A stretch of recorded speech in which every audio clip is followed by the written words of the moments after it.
Hi, everybody. Welcome. Tonight's topic is disappointment, navigating feelings in CPTSD recovery, healing from complex trauma. And part of the healing is feeling our feelings. And one of the feelings that we feel that doesn't feel good is disappointment. And we're going to talk about that tonight because it's a thing. It's a really big thing. So I hope the audio is okay. I had to reboot a little bit ago. I don't see very many of you here. Maybe something's wrong. Normally there's like 50 of you. Well, maybe we're just a little light. We just get a little small, intimate group tonight. That's okay too. Welcome, welcome. Topic is disappointment, and I'm so excited you're here. If you're visiting for the very first time, welcome to the global community for adult survivors of complex trauma. This topic typically focuses mostly on trauma endured during childhood that is still affecting you in adulthood. I'm going to read some really quick welcome and announcements. Please feel free to fast forward if you don't want to listen to this. This is pertinent information for anyone that's going to watch this video, though. So if you're going to watch the video and if you're going to spend some time with us tonight, there's a chat box over here if you're showing up live every single Monday, 6 p.m. Pacific, 9 p.m. Eastern. If you're not live, welcome anyway on the replay over on Roku TV or our YouTube channel. And you can leave a comment down below the description of this video, and I will see you either in the comment section or over here in the live chat box. I have amazing moderators, Matt Pappas from beyondyourpast.com. He is moderating tonight, and Dawn, who's amazing, is not here tonight, but I want to give a very special thank you to Lisa. You can email Lisa if you want to get welcomed into one of our safe groups. They're free. Lisa at cptsdfoundation.org. CPTSD Foundation. You can email me, info at cptsdfoundation.org. And if you just have a topic that you want to share or you need anything, just have a suggestion. I love receiving messages from you guys. I also have a voice app on my website, athenamoberg.com, where you can leave me a voice message. And I love getting your guys' voice messages. I listen to them over the weekends and at night and when I'm not working and sometimes when I'm in my car. So welcome. This week's topic is disappointment. Really quickly, welcome to another week of #NoMoreShame live Q&A. If you're over on Twitter and you're tweeting out your questions, make sure you tag Beyond Your Past so I can get your question. I don't want to miss your question over on the #NoMoreShame.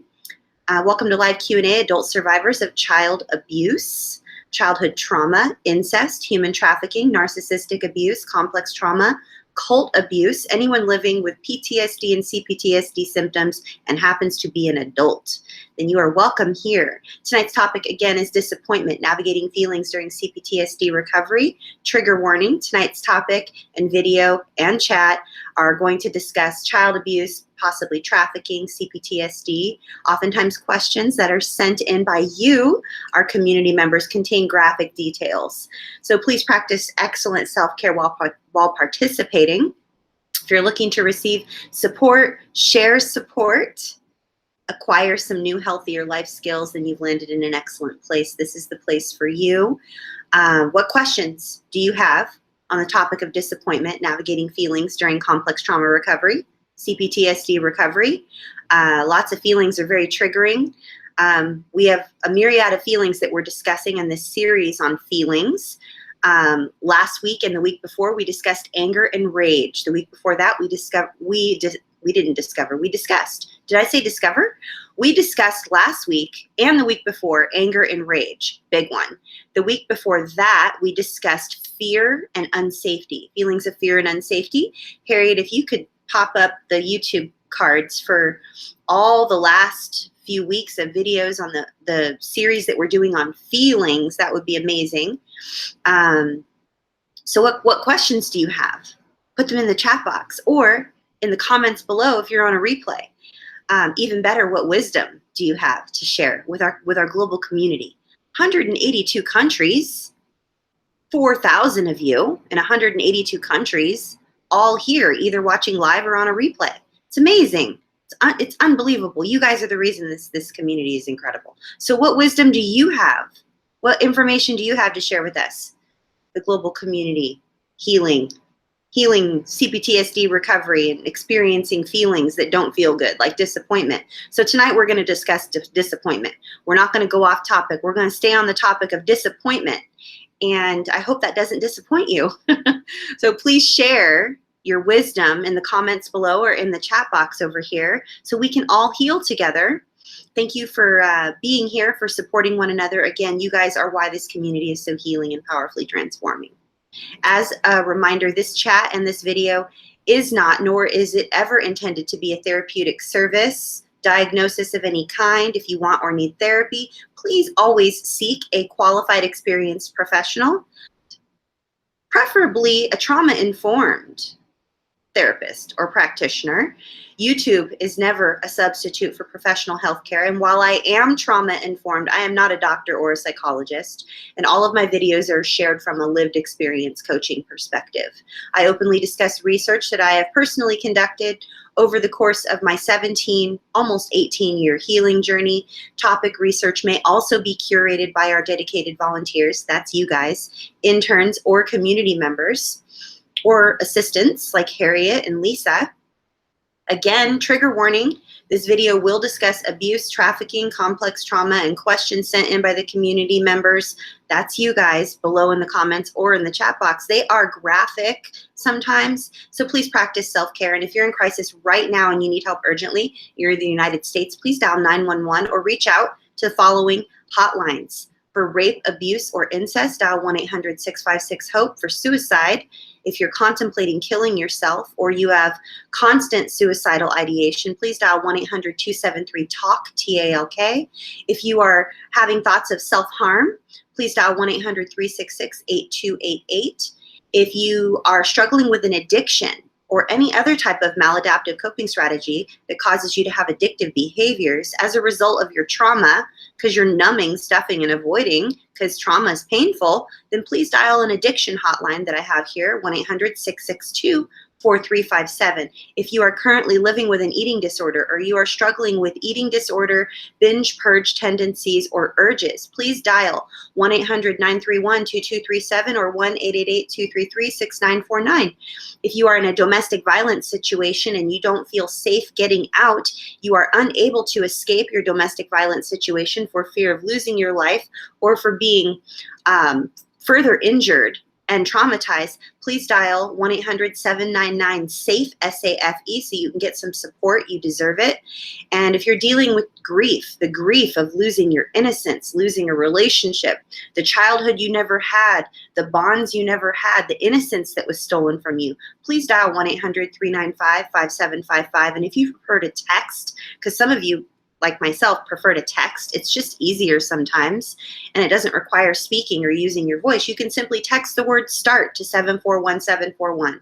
All of that stuff that I just told you is right over here in the chat box, and if every single one of you could just highlight one or two of those numbers and tweet them out, share them on Facebook, text it to someone, keep it on your clipboard, share it with someone, then we could save a life. If we all did that right now, we could tweet it out, and it would cost us nothing. The way you copy is by highlighting it and then clicking right click or press Control C or right click copy. And the way that you paste is by right click paste or Control V. And if you're on a smartphone, all you got to do is touch the little chat box over here. I have it all in little bubbles. You can just touch it and it will copy it. Just click touch copy and then touch paste and then tweet it out on social media. And we really could save a life. Stranger things have happened. I get emails from you guys. I know that this YouTube channel and other YouTube channels like it have saved your life. So if you made it live for this discussion and you have already found this video helpful, or you care about others and you want to help them heal from CPTSD, or if you're healing from CPTSD, if you would give this video a thumbs up, then that would be amazing. You can change your mind later and thumbs down it later, but the thumbs up would be amazing. And subscribe to this channel if you would like to. That would be awesome. I would love to see you here. I see that someone just subscribed. I think her name was Winter.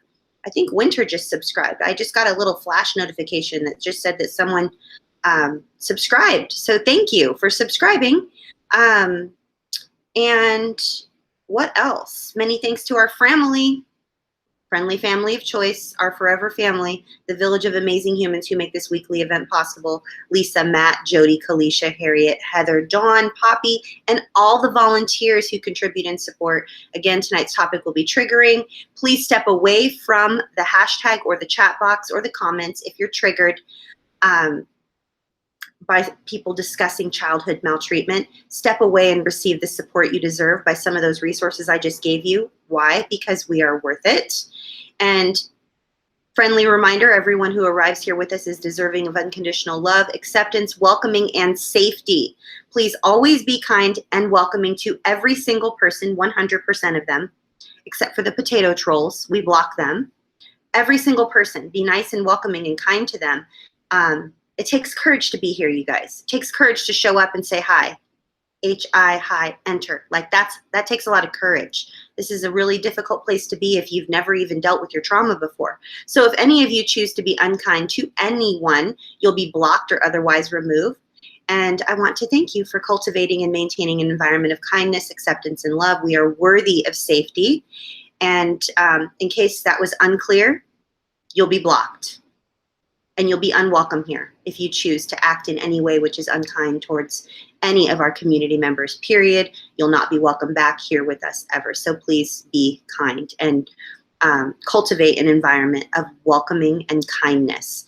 So in order for this to remain a safe place, we all need to be mindful and step away if we're triggered rather than seeking help on the hashtag or in the chat box. Because again, YouTube is never a place for crisis care. And lastly, but certainly not least, thank you to all of you for being here and supporting one another. You guys are truly why this community is so beautiful and powerfully transforming. And I'm just humbled that you guys are here every week. It's like unreal to me, seriously. I get to do this every week, and I get to hang out with you guys. So I'm sending you all so much strength and love. You belong, you're good, you're worthy, and you're not here by accident. So thanks for being here. That took, I guess someone will probably end up putting down in the comment section, fast forward to 9 minutes because she talks too much. So again, any thumbs up that you give this video will help YouTube understand that we are doing good things here on this channel, and it will help the algorithm. Like the algorithm will see if you give this video a thumbs up and you participate and you do comments in the chat box and you do comments below, then YouTube sees, oh, this channel is doing some good things. I will reveal this channel in people's recommended videos and in search, and then the channel won't get shut down. Because remember, there was a video that I had to share with you guys that I got shut down. I got shut down. YouTube's algorithm was under the impression that I was talking about sexually abusing children, and I wasn't. I'm supporting people who have been sexually abused as children. So the algorithm doesn't understand the difference. So if the video has thumbs up and comments and your guys' support and so forth, then I don't get blocked. So, all right. We're going to go into Q&A. Actually, I'm not going to go straight into Q&A because I want to give you guys a couple more minutes to send in your questions. I will begin answering questions likely in 10 minutes, and I will spend the last 30 minutes answering all of your questions one by one by one. So send them in now in the next 5 minutes or so. That would be awesome. And right now, I'm just going to really quickly do a little screen share for you to give you a recap of how we're dealing with our feelings. And all I'm doing is sharing with you how I'm processing my feelings. So set that down there, get some water, and do a quick little screen share for you guys. How are you? How are you feeling? Put in the chat box how you guys are feeling. What's the general consensus? Is everybody having a good Monday? Monday's probably one of my most favorite days of the whole week because I get to hang out with you guys every Monday. And I love Thursdays because I have the heaviest client day on Thursdays. I see clients on other days, but Thursdays are like back to back to back to back to back to back to back. And I always feel like I accomplished like marathons of amazing work on Mondays and Thursdays. So thanks for being a part of that. Ooh, you can see I've decided to throw my pink sweater in the middle of the couch and not clean up after myself. And I'm blocking the mess that is my dining room table with candles and boxes that have arrived from people, and I have not opened them. And I still have on top of the box right there, I have bracelets that were sent to me by one of our community members for child abuse awareness. And then underneath the bracelets, I have stacks of cards and letters and stuff from you guys that I'm still going through, and it all just keeps piling up. And so I just need to like block off some time and just do it all. And I'm trying to find a place in like the corner of my room/office where I can like hang it all up on the wall and you guys can like see the stuff that you've sent me, like not like read the intimate, amazing, kind words that you send, but like see, oh, she kept it, she received it, she liked it, she loved it. And I could hang it up on the wall, which would be kind of cool. So I'm figuring that all out, but the lighting in there is so bad that I have to have like 5 or 6 different lamps. Because it's an east-facing room, northeast, which means there's like no light except for during sunrise. And right now, 6 p.m. Pacific, 9 p.m. Eastern, not the sunrise. So really quickly, I digress. I'm going to share with you my way that I'm processing feelings and the way that we have been processing feelings together over the past, this is the 4th week. And it's, I've been getting emails from you guys that it's been extremely helpful just to sort of have like a workflow. And so we're going to continue with the workflow and because it's working. And I've gotten emails from some of you that are like, I never realized that I sort of processed things in that way. And I never really like wrote it out before. So I've started writing it out and I've started journaling about how I process my triggers. And so that's amazing. That's like growth, right? That's growth. So here we go. Let me know if you guys can see this. Navigating feelings during CPTSD recovery.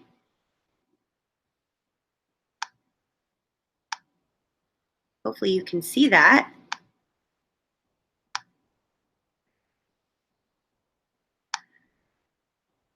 There we go. Boom. Week 4. Week 4, navigating feelings during CPTSD recovery. You can go to cptsdfoundation.org, which I don't know why it's done the hyperlink thing because now it's yellow and you can't see it. Email Lisa at cptsdfoundation.org if you'd like to be welcomed into one of our safe groups. They're free. They're free groups. This week's feeling that we are going to talk about is disappointment. And it's a big one. I was talking with a colleague earlier today, and interestingly, she mentioned disappointment in the context of hope and how hope can feel very, very triggering, and it's difficult. And I thought that was very, very key that she mentioned disappointment in the context of hope, because one of the feelings that we're going to be talking about that can be extremely triggering, possibly more triggering than most other feelings, in the coming weeks, we are going to be talking about hope. But tonight we are going to focus solely on disappointment. And so this is the framework or the workflow for how I am currently navigating my feelings in my own recovery, okay? So I feel the trigger, or I get the trigger happens. It comes out of nowhere. Whoom. Ninja trigger. I don't even realize I'm triggered.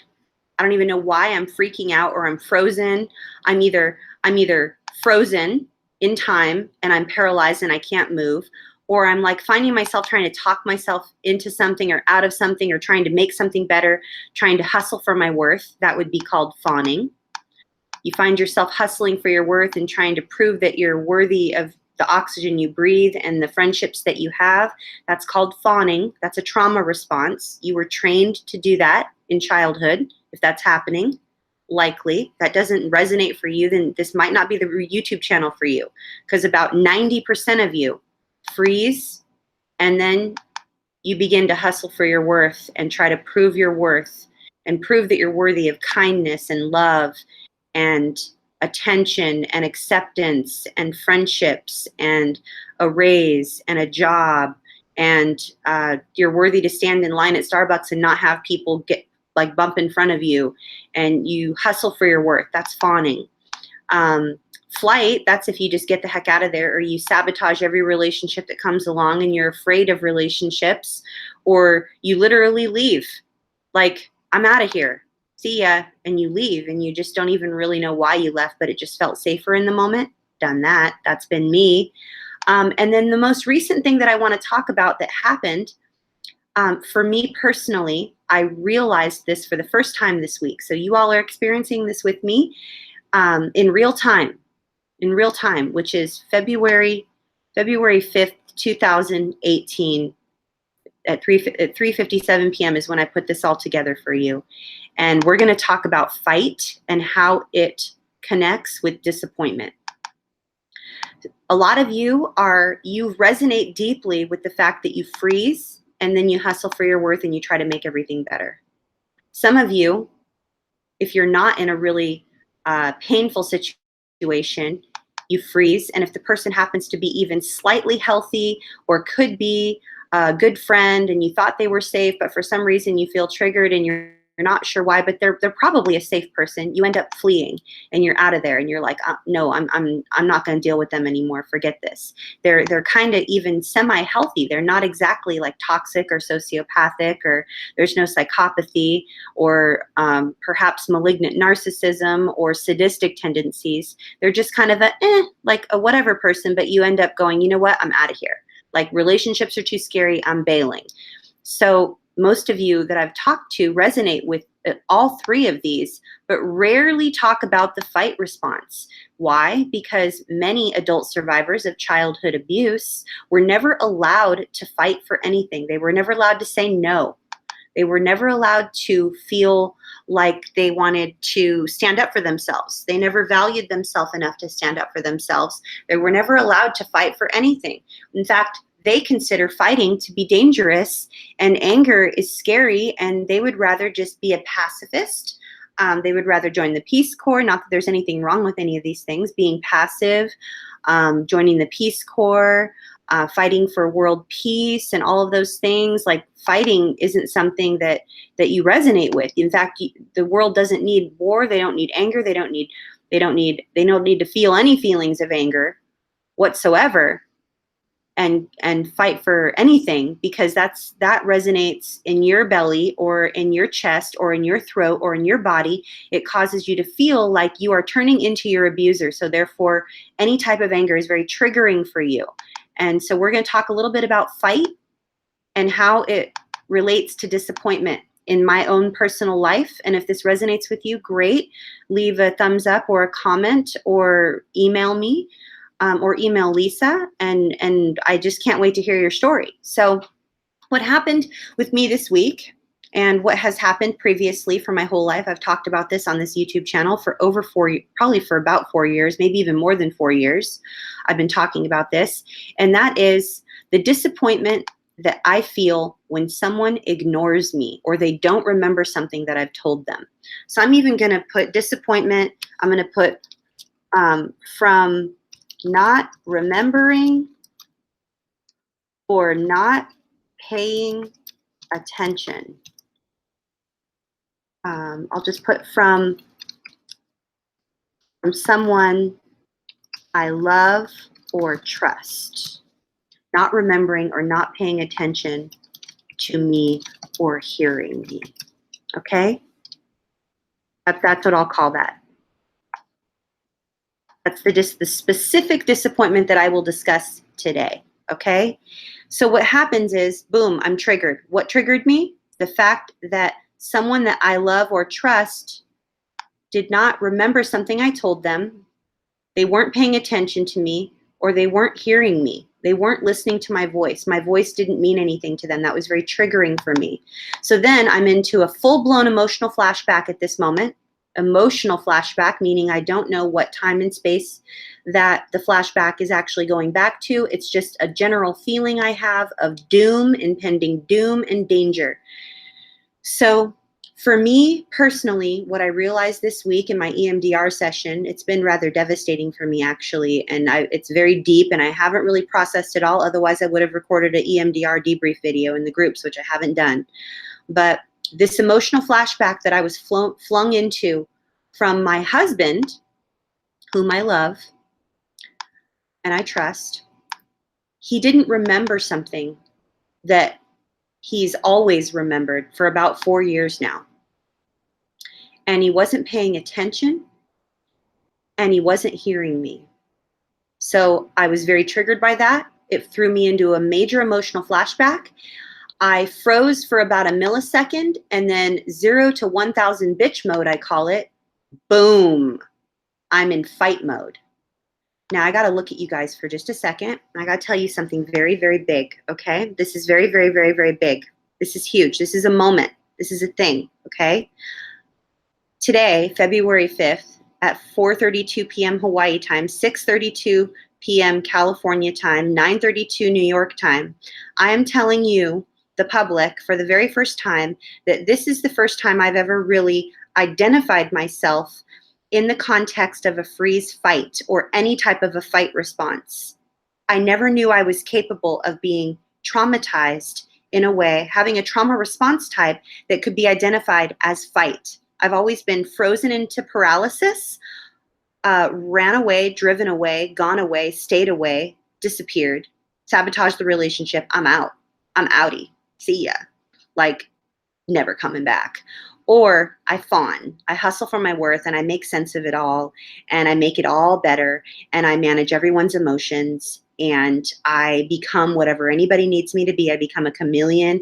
I make sure that I'm perfect. I hear everything perfect. I say everything perfect. I become whoever you need me to be. I resonate deeply with fight and with flight, freeze, and fawn. I have never in my life known that I could deeply resonate with the fight trauma response. This is the first time, not today, I actually realized it in my EMDR session. It was one of the things that I realized in EMDR that was actually rather devastating for me. And the reason it was devastating for me is because I've never, ever since I got help when my son was little for my anger, my bouts of anger that I was having, I've never been an angry person. I've never identified myself as an angry person. I've always sort of believed that I fixed that, or like it was a one and done. We talk a lot about the one and dones on this channel. Like, there aren't very many things in trauma recovery that are a one and done. It's a journey. It's a long journey, right? So for me to actually have to look at myself in the mirror and go, oh, I was like a very angry person.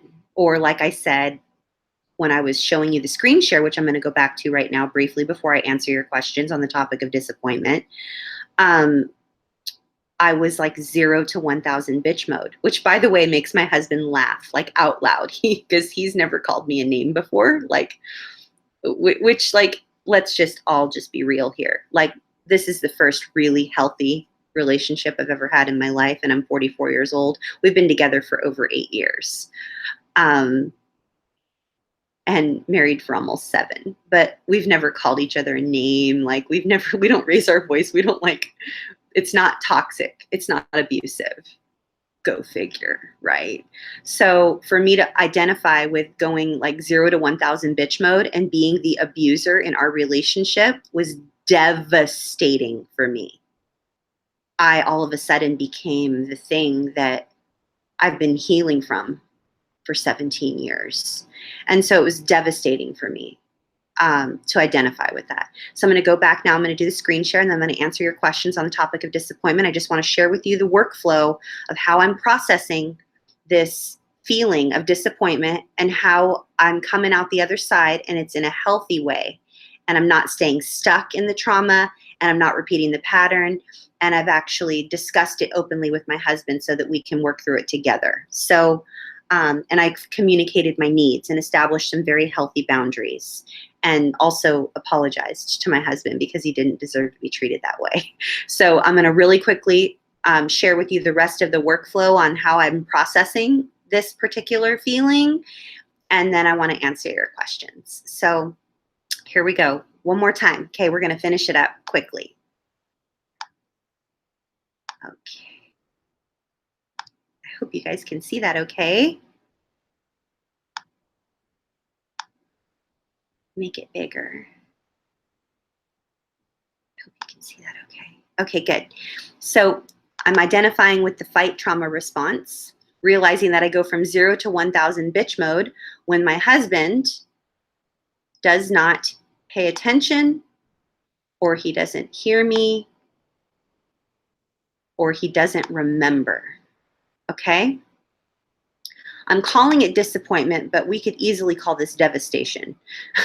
But in my body, when I say devastation, I realize that it was devastating for younger parts of me, but the adult me knows that I was just simply disappointed that he was actually being human and not hearing or remembering or whatever. I was disappointed in him for not grasping something that I have shared with him so many times over the past 4 years of my trauma recovery. So here I am in full-blown fight mode, and I am raising my voice. I'm not calling him names or anything, but I'm raising my voice, and I'm telling him how absurd it is and how not okay it is that he has forgotten and that he did not remember.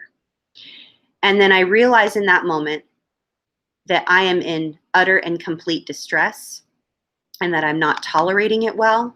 And so I pause and I communicate. So during distress tolerance, this is what I'm realizing right here, that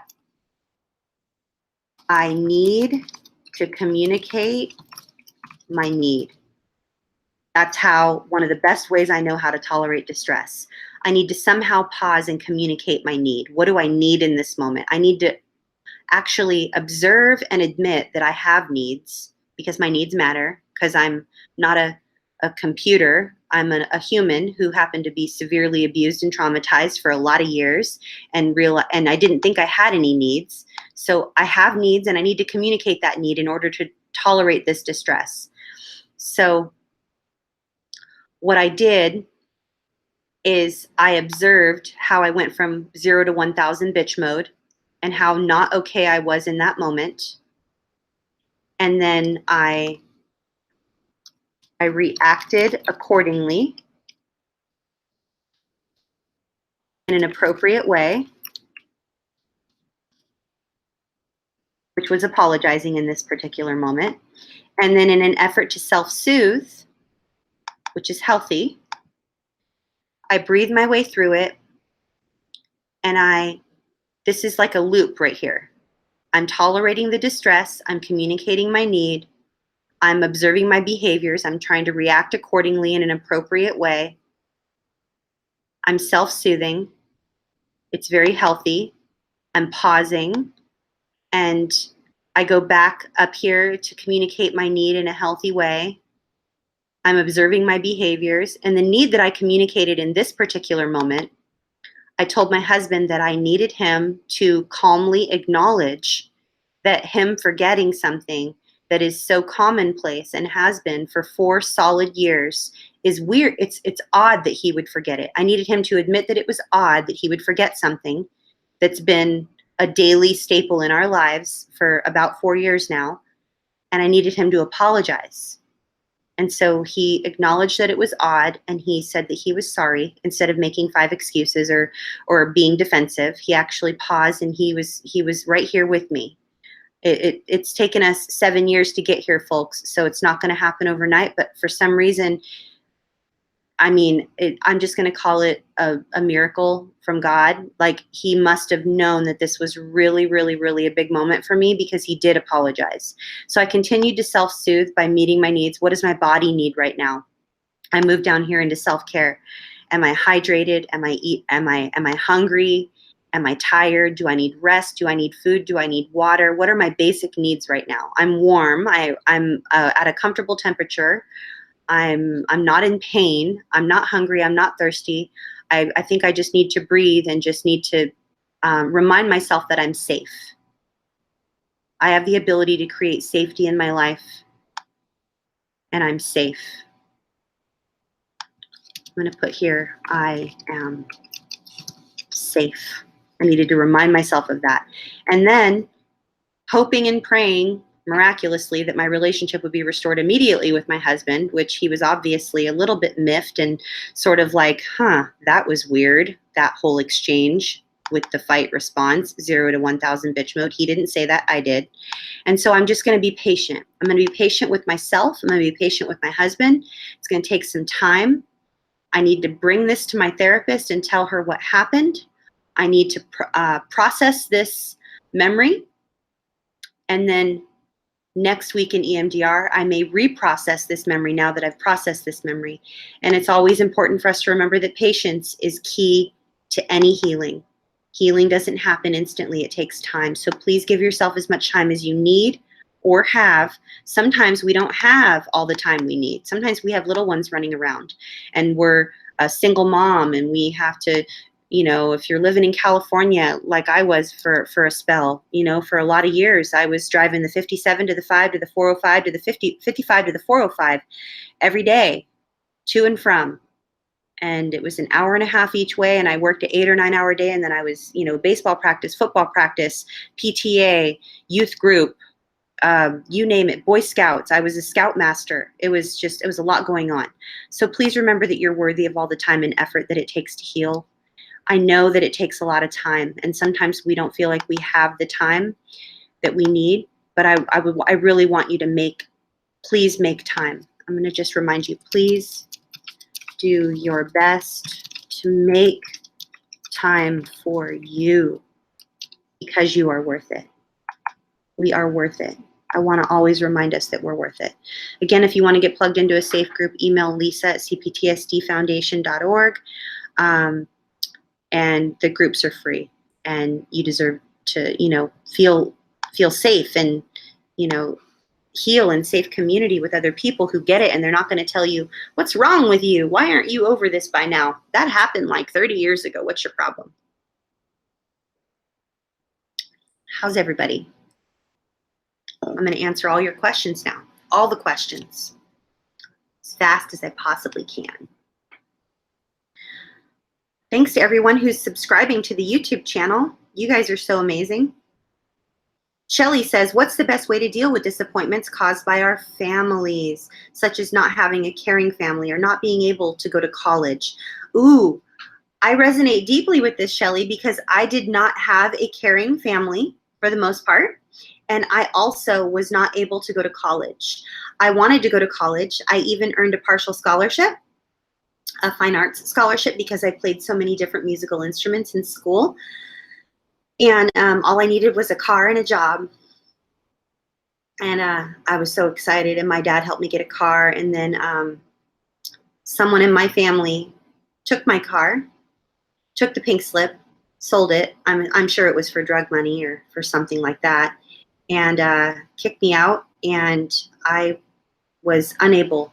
I was I was beyond disappointed. I was devastated. So I resonate with this, Shelly. And I can tell you that it's taken me probably 35 years to come to a place where I can deal with disappointments in a way that isn't toxic and abusive and abusive to myself in a self-harming way, or toxic or devastating or confusing. But I think one of the best ways to deal with disappointments is what I just showed you here a moment ago on the workflow here. Oh, I just got out of it. It's not there anymore. I got out of it. But if you rewind, I would say recognize what it is that you're disappointed about. I would sit with how it is that you're feeling. Validate yourself that your feelings are valid, and it's valid for you to be disappointed in the fact that you don't have a caring family. You didn't get to go to college and you were robbed of that. And that's a devastating thing. And being patient with yourself and giving yourself some time. And above all else, Shelly, please know that in order for you to heal, you don't have to necessarily tell people that you're disappointed with them. I used to think that the only way I was going to heal is by calling up my family that was disappointing me, or by writing them a letter and mailing it, And I thought, you know what? They need to know. They need to know how, because I've told myself the story, Shelley, and to anyone else that this resonates with. I told myself the story that if my family only knew how deeply devastating their behavior was, surely they would own it and they would apologize for it and they would right the wrong. But I learned very quickly in my 20s and 30s that as I communicated my needs to my uncaring family, and I shared my devastation and my disappointment about not going to college, I quickly realized that no one in my family owned it and took responsibility for the part they played, and they minimized it and they judged me, and they basically just told me to get over myself and that it wasn't a big deal, and that, you know, I don't know what abuse really is, and they're the ones who lived through abuse, not me. I had an easy life. And for any of you who know me, you're like, what the heck? Like, it was just, they just deflected. They deflected and projected. That's just what people do that are very uncaring and toxic.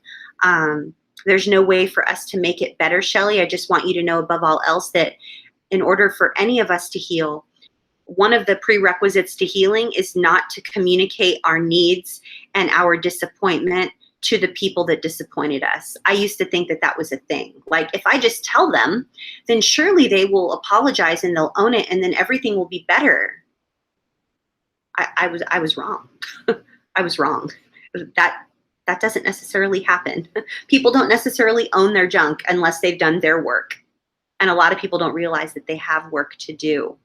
So unless someone's willing to own their junk and do their work, they're never going to own their part of something that they did to you. And that's really, really painful. So I hope that's helpful, Shelley. Holistic Recovery says, I noticed that not people-pleasing leads to others' disappointment at times, and that can be hard to deal with. What are your suggestions about this? Ooh, this is such a good question. Thank you, Holistic Recovery. And you guys all ask good questions. Thank you, Shelley, and thank you, John Harvey, and thank you to Rhonda, and to Declan, and to Shelley, and Heroes Don't Wear Capes, and Joey, and Miss Beachboxer, and Poppy, and Rhonda, and oh my goodness, I better hurry. I better hurry, guys. I better hurry. So when we decide to establish and maintain healthy boundaries within ourselves, we begin people-pleasing less. And the hardest thing for us to do, and this is for Holistic Recovery, Monica, honey, I'm talking right to you right now. We have a lot in common. And one of the hardest things for me to deal with when it came to not people pleasing is that I was so trained from birth to manage everyone else's emotions that it didn't even occur to me that it wasn't my job to make sure that everybody else was okay. It didn't even occur to me. I honestly thought that it was my job to make sure that everybody was okay. Because I was told by one of my family members from a very young age, you're the designated adult in this relationship. You're the designated adult. And I was a young child when I was being told this. And I was actually told this up until recently, like a few years ago. Didn't you know, like, you've been told your whole life, you're the designated adult in this relationship. Like, I can't handle that. And it was like a joke, but it's like not a joke, because when you are the designated adult in your relationships from childhood, you manage everyone else's emotions. That you take responsibility. You're a responsibility taker. You take responsibility for everyone else's emotions around you, and that's exhausting. So I would say that my suggestion for you is to ask yourself in the moment that you're experiencing this, am I trying to manage someone else's emotions right now? And then maybe remind yourself, I'm only responsible for me. I'm only responsible for me. And now I'm going to get some hate mail. I'm not saying if you have children that you're not responsible for your children. That's not what I'm saying. If you have children and they're young children, then doing all you can sacrificially and making sure that they have everything they need, love, acceptance, food, shelter, safety, approval, encouragement, affirmation, all of that is like, it's your job. You have one job, do that job. But if you're not a parent and you're not in charge of little ones, then ask yourself, am I trying to own someone else's stuff? Am I trying to caretake other people? I'm only responsible for me, and I'm not responsible for how someone responds to my healthy boundary. So, and the way you know if you're having a healthy boundary, Monica, is if your internal no matches your external no, regardless of what's happening on other people's faces. Other people over here, they'll be like, oh, well, I honestly thought you were going to do that for me. I'm sorry, I can't right now. Like when you actually learn to say no and you take on less and you don't overextend yourself, other people, you're going to have some pushback. And then I always like to remind you guys that we're going to overcorrect. Like if you're driving along and then something comes at you on the road and you swerve, you don't swerve the perfect amount, right? You kind of overcorrect, and then you're like, oh, I'm off the road, I got to swerve back in. And then sometimes you swerve back into the oncoming lane and you're like, darn it, I overcorrected again. The same thing is true with boundaries, you guys. When we establish and maintain healthy boundaries with ourselves and with others, sometimes we're like, no, I said no. I used to always say yes, and now I'm only going to say no. I used to always say yes, and now I'm only going to say no, period. Because I'm not saying yes anymore. And as we navigate the waters of like what that even feels like or looks like, we'll come to the conclusion that we're like, you know what? I don't need to say no all the time.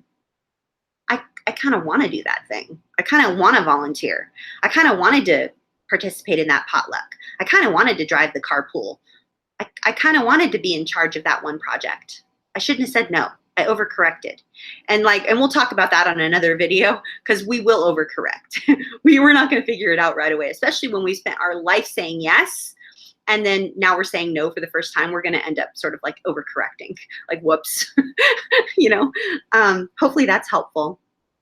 John Harvey says, how to accept being disappointed when people you like are not as good as you hoped they were, and you feel unsafe, but not unsafe in being a danger to you. They feel unsafe, but not unsafe in being a danger to you. Okay, so this is multifaceted. So how are we going to accept being disappointed? So we're going to deal with the feeling of being disappointed. We're going to address it. We're going to sit with it. We're not going to numb, stuff, or avoid. We're going to face it. We're going to move through it. And then when people we like are not as good as we hoped they were, that's disappointing. And so then we're disappointed because we were hoping they were going to be so amazing, but they're human. And maybe they're not as safe as we thought they were. So we're like, oh, well, they're not that safe. I thought they were a safe person, but they're not. And that's like, that can be really devastating. And then they're not so unsafe that they're a danger to us, but they're still not like the safest person. And so I would say one of the best ways to deal with this, John Harvey, is to somehow be okay and find a statement or an affirmation that resonates well with you, that isn't triggering, that allows you to make concession for people's humanness. This is one of the things I'm working on in therapy right now as I'm processing and reprocessing in EMDR. I'm dealing with the fact that my husband is human. I'm dealing with his humanness that he's going to forget. One of the most painful parts about me realizing that he is human and it's okay for him to forget. This is big. Please don't miss this. Someone put this down in the comments, like that this is like important for people to not miss, like a few seconds before the timeline of this video if you're watching a replay. So this is big. The reason that disappointment is so triggering for so many of us is because we get our hopes up when we're a child that we're finally going to experience something different, and it's finally going to be safe, and it's finally going to be okay, and we're finally going to get treated with acceptance. We're finally going to receive love. We're finally going to have shelter. We're finally going to have food. We're finally going to have safety. We're finally going to have a safe relationship. We're finally going to be unconditionally loved. We're going to be approved of. We're going to be accepted. We're going to be cheered on. We're going to be encouraged. We're going to have a healthy family, and everybody's going to sit around the dinner table and they're going to say okay, please pass the salt. And then I'm going to have graduation, and then everybody's going to show up, and nothing's going to go wrong, and no one's going to yell, no one's going to throw anything, no one's going to call names, there's going to be no family drama, everything's going to be perfect. It's finally going to work out. And we get our hopes up. And then the disappointment that we feel when humanness shows up in our lives is the disappointment in that moment. Boom, that moment, the disappointment in that moment is a precursor to the devastation that follows. There are unsafe things that follow that disappointment, because up until that moment we had hope, right? We were so hopeful. We were like, oh, it's going to be great. It's going to be great. It's going to be amazing. This is going to be the time. This is the time that it's going to be different. They're not going to preach at me this time. They're not going to yell at me this time. They're not going to punish me this time. They're not going to ignore me this time. I'm not going to be rejected this time. I'm not going to lose this time. I'm actually going to win this time. And then so we feel hope. And then all of a sudden, we realize that we hoped for nothing. It was for naught, and our hopes were in the wrong place. And then we feel disappointment. And what follows that disappointment is the most devastating thing ever. It's when all of the turmoil happens.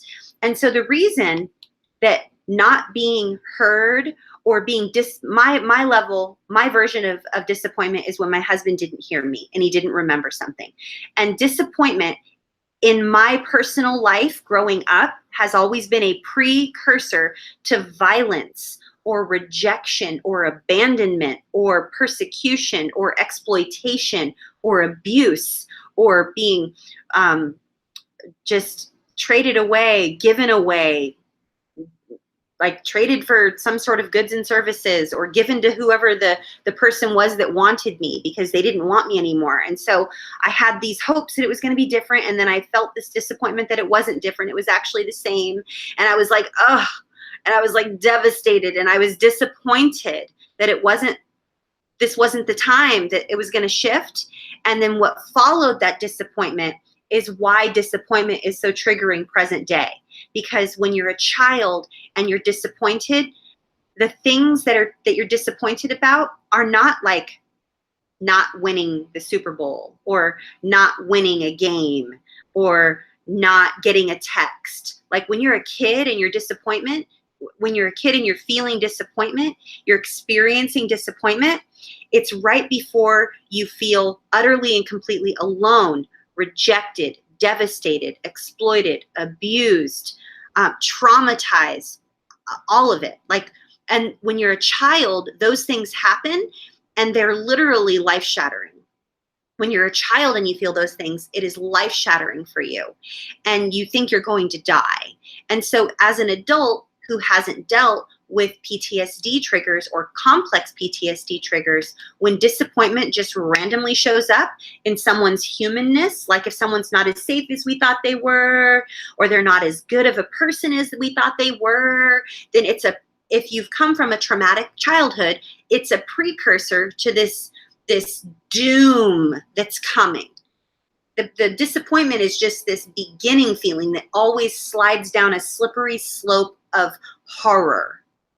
And that's why disappointment is so triggering. And so I would say, John Harvey, in order to accept being disappointed, you have to allow yourself to feel disappointed and remind yourself that you have the ability to create safety in your life. So this person might not be the safest person. They're not as good as you thought they were, but you have the ability to create safety in your life now. And that's hard to accept sometimes if we're in our younger parts, but your adult self, John Harvey, has the ability to create safety in your life now. You are navigating life. You've found a way to protect yourself from toxic relationships. You're here every week. You're seeing that this person isn't the safest person. That's knowledge and wisdom that you're applying to your life. That's a healthy, safe characteristic.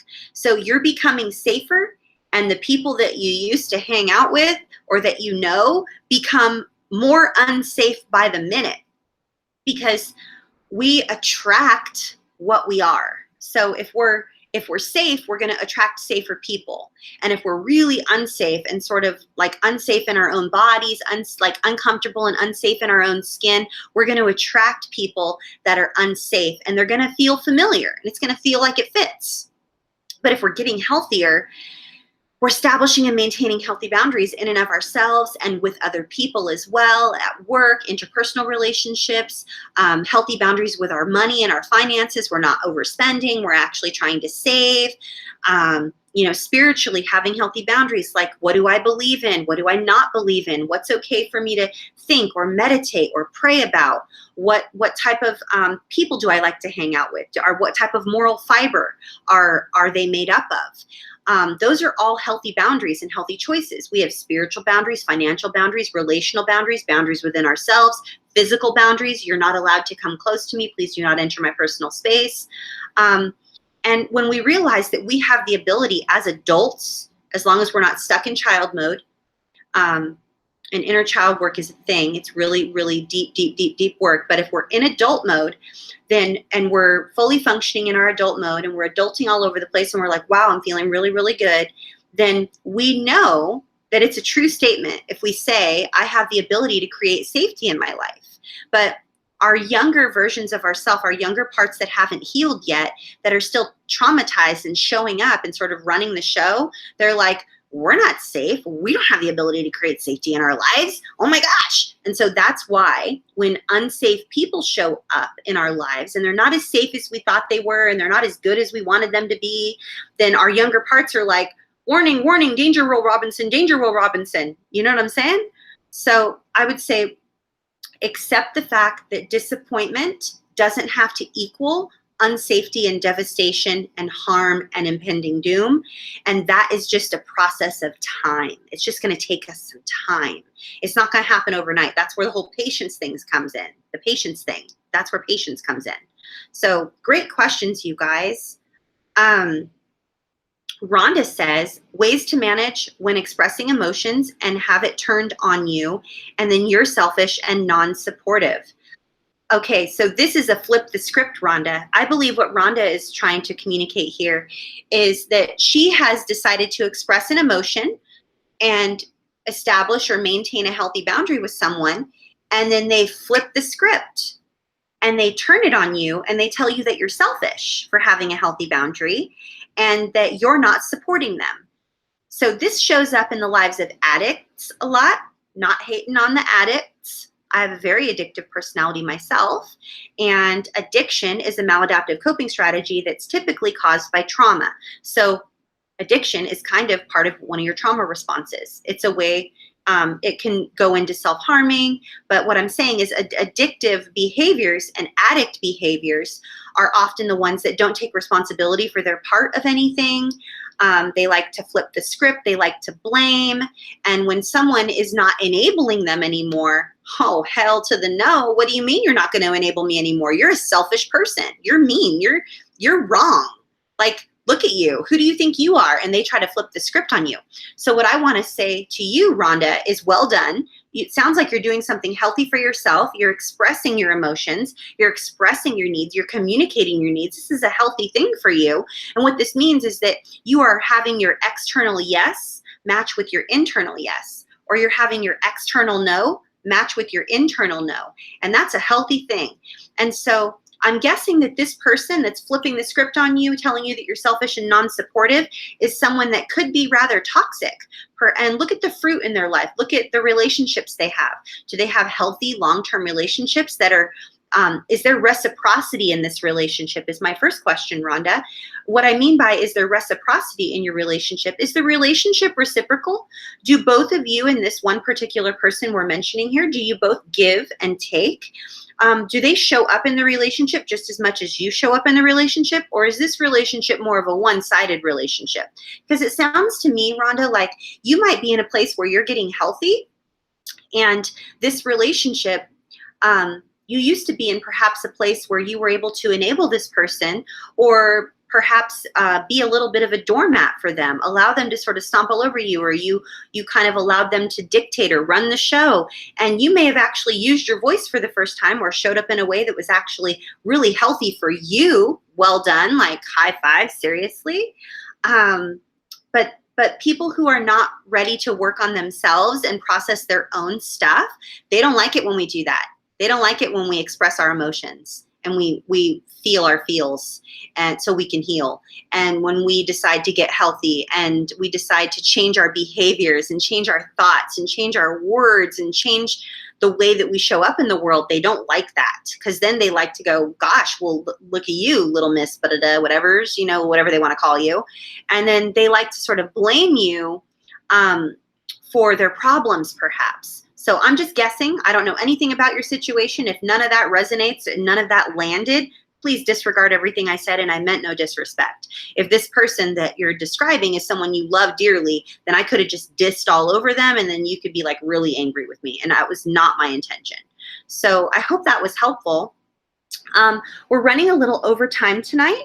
I have a question that I'll address right now. I want to address Declan's question right now as the last question of the night, because I'm running a little over. But I wanted to just let you guys know, if you stuck around so that you can hear your question answered, I want you to know that Shelly, I'm going to answer your question next week. Heroes don't wear capes. We're going to have week 2 of disappointment. We're not going to move into another feeling. We're going to go week 2 of disappointment, because you guys have expressed to me that you kind of like it when we do that. So next week, I'm going to answer Shelly's question, Heroes Don't Wear Capes, Joey Lesage, Miss Beachboxer, Poppy's Mission, Holistic Recovery, Rhonda Lindsay, and any others that you guys send in next week. I hope that's okay. I hope that this has all been very helpful for you. We're going to answer one last question, and then I'm going to say bye to you guys until next Monday, 6 p.m. Pacific, 9 p.m. Eastern, and I have just enjoyed this so much. I feel like right when we get into like the momentum and we start feeling like super duper good, then it's like time to end, right? Doesn't it take a while to warm up and like ramp up to like we get to the meat of the matter. We get to the heart of the matter, the meat of what's going on. So Declan, one of our community members, who's just awesome. Thank you so much, Declan.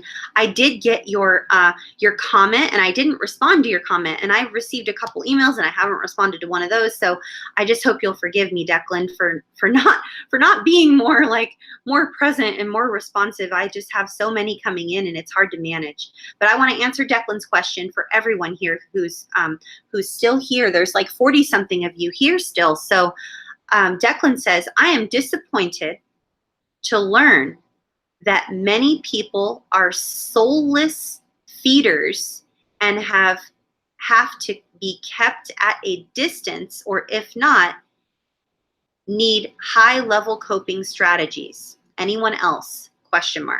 And so what I take this question to mean is what Declan is disappointed, he's feeling disappointed to learn that there are so many people out there that are soulless feeders, or as we say, soul vampires, people who suck the life out of you, people who there is no reciprocity in the relationship. They don't show up in the relationship as much as you show up in the relationship.